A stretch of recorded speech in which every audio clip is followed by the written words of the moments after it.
wanaichukua AI, wanaenda kuleta michezo ya ajabu, wanachora mapicha si mazuri kwa ajili ya kufanya bullying kwa rais wetu. The relationship between Kenya and Tanzania is continued to be affected with this trending of Kenyans attacking Tanzania. The president of Tanzania, Samia Suluhu, deported Martha Karua, senior counsel in Kenya, and also some of the activists of Kenya, the likes of Boniface Mwangi and Agatha of, Uganda. And also we've seen the trend of Tanzanian MPs talking about that Kenyans, they are not of good morals, and that their youth, or rather Gen Zs of Tanzania, they can never imitate what Kenyans do. And this is what actually Martha Karua have talked about.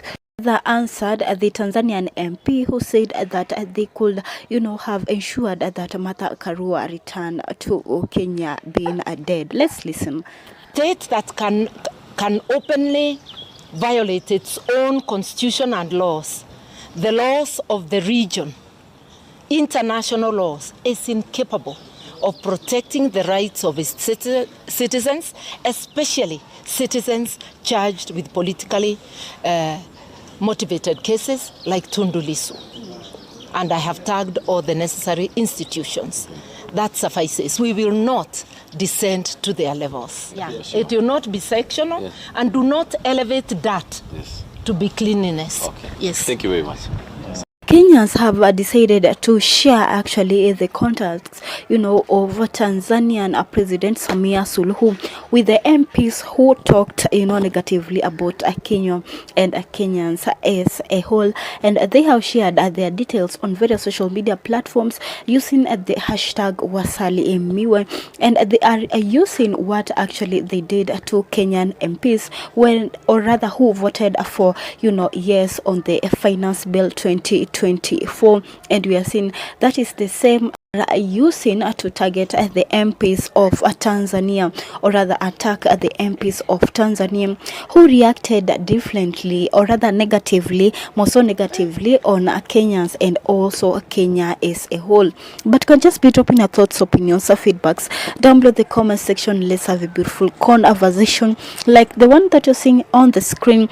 Is stating Kenyan Gen Z has done it again just days after a Kenyan man hacked a Tanzanian government system and fraudulently appointed himself as a provincial commissioner, pocketing 60 million Tanzanian shillings, that is 2.8 million Kenya shillings. Another Kenyan, a US-based man known only as Njeru, has allegedly hacked into the Bank of Tanzania, withdrawing 200 million Tanzanian Kenya shillings, which is equivalent to 9.5 million Kenya shillings, and remotely donated the funds to unidentified, orphanages in Kenya. Also, it has been triggered by the MP who said that actually they have nothing to copy from Kenya, and that wana washinda wa Kenya kwa kila kitu. And Kenyans have been trying to relate the statement of, the Tanzanian MP. Like this one have said, former President Magufuli sought medical attention in Kenya. Tanzanians are saying in their parliament that they are better than Kenya. Maajabu. And also Kenyans have just tried, to relate how many, big politicians and also celebrities who visited Kenya medical facilities just to be attended, and they didn't choose medical facilities in Tanzania, and they opt for the medical facilities in Kenya.